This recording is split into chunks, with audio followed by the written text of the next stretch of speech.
Good morning.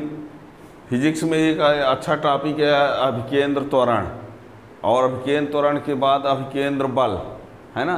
तो अभिकेंद्र त्वरण क्या होता है, अभिकेंद्र बल क्या होता है। तो अभिकेंद्र त्वरण को आपको जानने के लिए आप पीछे वाले लेक्चर में देख सकते हैं। आज का जो टॉपिक हम बताने वाले हैं वो अभिकेंद्र बल क्या होता है ना। लेकिन अभिकेंद्र बल को जानने के लिए अभिकेंद्र त्वरण उसका पीछे का लेक्चर देख लेंगे तो आसान रहेगा। अभिकेंद्र बल क्या होता है, अभिकेंद्र बल वह बल होता है जो किसी वस्तु को वृत्ताकार मार्ग में घुमाने के लिए आवश्यक होता है। यानी जिस बल के कारण कोई वस्तु वृत्ताकार मार्ग में घूम सके उस बल को ही क्या कहा जाता है, अभिकेंद्र बल। बिना अभिकेंद्र बल के कोई वस्तु वृत्ताकार मार्ग में नहीं घूम सकती।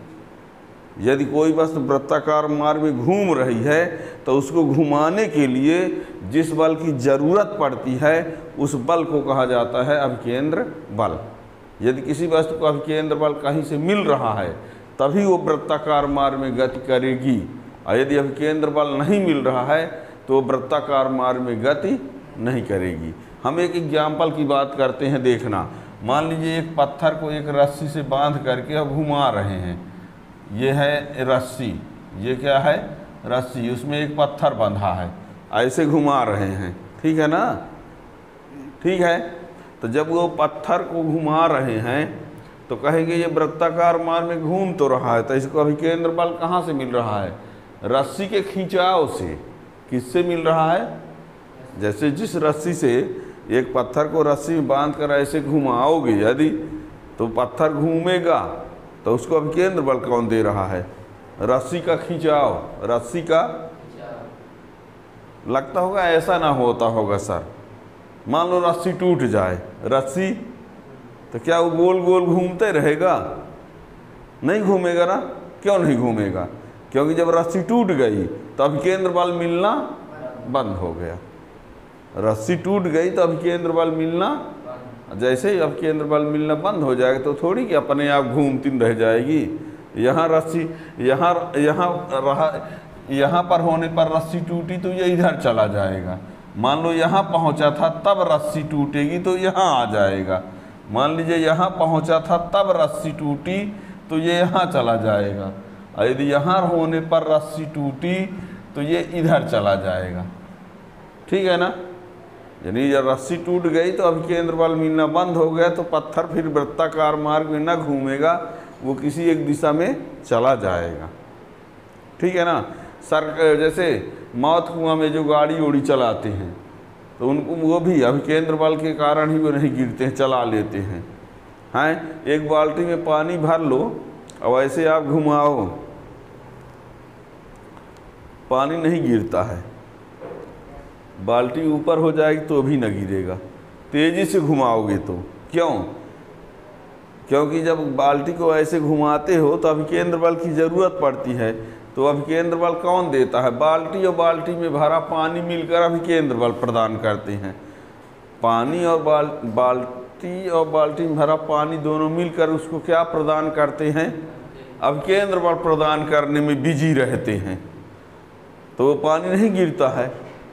लेकिन यदि मान लीजिए बाल्टी को धीरे से घुमाओगे तो गिरने लगेगा। क्यों, धीरे धीरे घुमाओगे तो कम अभिकेंद्र बल की ज़रूरत पड़ेगी और पानी एक्स्ट्रा रहेगा तो वो पानी फिर गिरता है ना। तो ये अभिकेंद्र बल, यानी तो अभिकेंद्र बल क्या हुआ, अभिकेंद्र बल वह बल होता है जो किसी वस्तु को वृत्तीय मार्ग में चला सकता है। अभिकेंद्र बल वह बल होता है जो किसी वस्तु को वृत्तीय मार्ग में चला सकता है या किसी वस्तु को वृत्तीय मार्ग में चलाने के लिए आवश्यक होता है। अभिकेंद्र बल बराबर होता है, अभिकेंद्र बल बराबर वही अभिकेंद्र यानी बल, तो बल यानी द्रव्यमान गुणे त्वरण, तो द्रव्यमान और त्वरण की जगह अभिकेंद्र त्वरण लिख देंगे, है ना।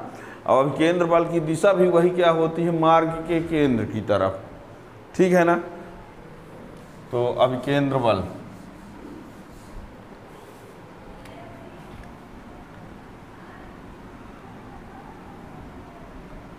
अभिकेंद्र बल सेंट्रीपेटल फोर्स लिखो, वह बल जो किसी वस्तु को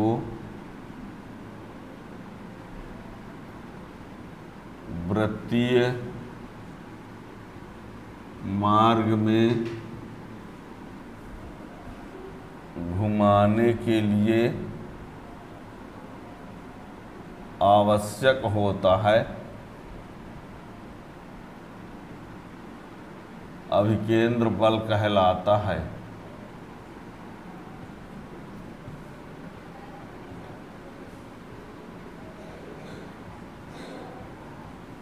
वह बल जो किसी वस्तु को वृत्तीय मार्ग में घुमाने के लिए आवश्यक होता है अभिकेंद्र बल कहलाता है। अभिकेंद्र बल के अभाव अनुपस्थिति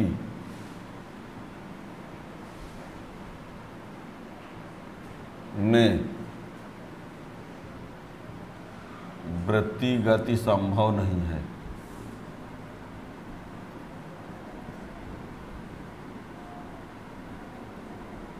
अभिकेंद्र बल के अभाव में अनुपस्थिति में वृत्तीय गति संभव नहीं है।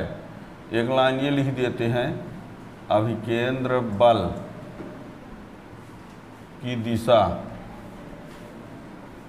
अभिकेंद्र बल की दिशा वृत्तीय मार्ग के केंद्र की ओर होती है। अभिकेंद्र बल की दिशा वृत्तीय मार्ग के केंद्र की ओर होती है। ठीक है ना। अभिकेंद्र बल बराबर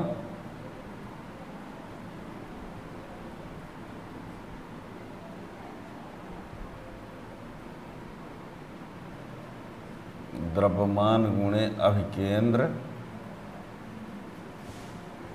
त्वरण एफ एम ए सी, किंतु ए सी बराबर हमने बताया है ओमेगा भी ओमेगा स्क्वायर आर भी स्क्वायर अपान आर। ये ए सी का मान, ये अभिकेंद्र त्वरण ए सी बराबर होता है एम ओमेगा भी, वही होता है ओमेगा स्क्वायर आर, वही होता है भी स्क्वायर अपान आर। तो उन सबको रख दिया जाए बारी बारी से तो क्या हो जाएगा, तो अभिकेंद्र बल एफ सी लिखना चाहो तो लिख दो, तो एम ओमेगा भी, एक ठो अभिकेंद्र बल का ये सूत्र मिल गया, एक अभिकेंद्र बल का ये सूत्र, या एफ सी बराबर एम ओमेगा स्क्वायर आर, ये भी अभिकेंद्र बल का एक सूत्र मिल गया। सी का मतलब है सेंट्रीपेटल, या यह बराबर एम भी स्क्वायर अपान आर, ये ठीक है ना। तो ये भी अभिकेंद्र बल का सूत्र है, ये भी अभिकेंद्र बल का सूत्र है, ये भी अभिकेंद्र बल का सूत्र है।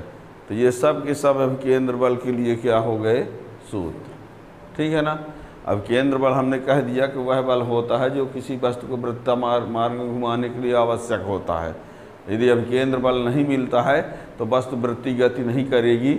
हमने उदाहरण में बताया कि एक पत्थर को रस्सी से बांधकर घुमाओगे और घूम रहा वृत्ताकार मार्ग में, रस्सी टूट जाए तो घूमना बंद हो जाएगा, है ना। और कई एग्जाम्पल में हमने वो बाल्टी वाला भी बता दिया, एक पानी को घुमाने में अभिकेंद्र बल प्रदान करने में व्यस्त रहते हैं। ठीक है ना। और ये आपको बता दें इसके एग्जाम्पल में एक ये है, जैसे साइकिल में मड गार्ड जो लगाया रहता है, मड गार्ड है ना, क्यों लगा होता है, जब साइकिल की पहिया घूमती है, साइकिल की पहिया घूमती है तो उसमें जो कीचड़ ऊचड़ लगे होते हैं उनको कोई अभिकेंद्र बल प्रदान नहीं करता, उनको कोई अभिकेंद्र बल प्रदान नहीं करता। तो वो क्या, जैसे मान लीजिए पहिया घूम रही है ना, ये साइकिल की क्या है, पहिया है। ठीक, साइकिल की ये क्या है, पहिया है। कोई यदि धूल का, यदि कोई कीचड़ का कण यहाँ है, मान लो यहाँ लगा है, तो ये वृत्तीय मार्ग में गति करेगा ही नहीं, अभिकेंद्र बल ना मिलेगा तो वो कहाँ जाएगा, यहाँ चला जाएगा। यदि मान लीजिए कण यहाँ पर है तो वो कहाँ आएगा, यहाँ आएगा। ठीक है ना। तो क्या होगा कि जब ये कि यहाँ पर यदि कोई है तो यहाँ आ जाएगा। तो क्या होता है कि जब कीचड़ या पानी वाले रास्ते से पहिया जब चलती है तो कीचड़ के कण या पानी जो होता है अभिकेंद्र बल के अभाव में क्या होता है, स्पर्श रेखी दिशा में चला जाता है। तो यदि ये यहाँ से इधर गया तो किसी के ऊपर पड़ जाएगा, यहाँ गया तो पड़ जाएगा। पता चला ये आगे वाली पहिया है, आप चलाने वाला यहाँ तो इसके ऊपर ही पड़ सकता है। तो यहाँ पर उसमें क्या लगा होता है, ये मड गार्ड क्या लगा होता है। तो ये यहाँ से जो जाएगा तो इसके ऊपर पड़ जाएगा, इसके ऊपर पड़ के लौट आएगा, यानी चलाने वाले के ऊपर नहीं पड़ेगा, है ना। तो यही साइकिल में मड गार्ड क्यों लगाया जाता है तो जानते हो ना, वही इसीलिए लगाया जाता है कि जब साइकिल की पहिया कीचड़ युक्त रास्ते से होकर गुजरती है तो कीचड़ वाले जो कण होते हैं अभिकेंद्र बल के अभाव में वृत्ति गति नहीं कर पाते, तो वो छिटक कर, छीटा जिसको कहते हैं, है ना, छीटा पड़ गया, है ना, तो छिटक कर दूर चले जाते हैं। तो आसपास वाले आदमी के ऊपर या चलाने वाले आदमी के ऊपर भी पड़ सकता है। इसलिए उसमें क्या लगा होता है, मड गार्ड लगा होता है, ताकि ये उधर न जाने पाए, ये रोक दिया करे, है ना। तो इसी पर ये कॉन्सेप्ट पर बेस्ड होता है। तो ये अभिकेंद्र बल है।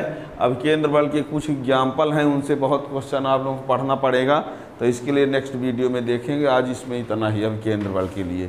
Thank you.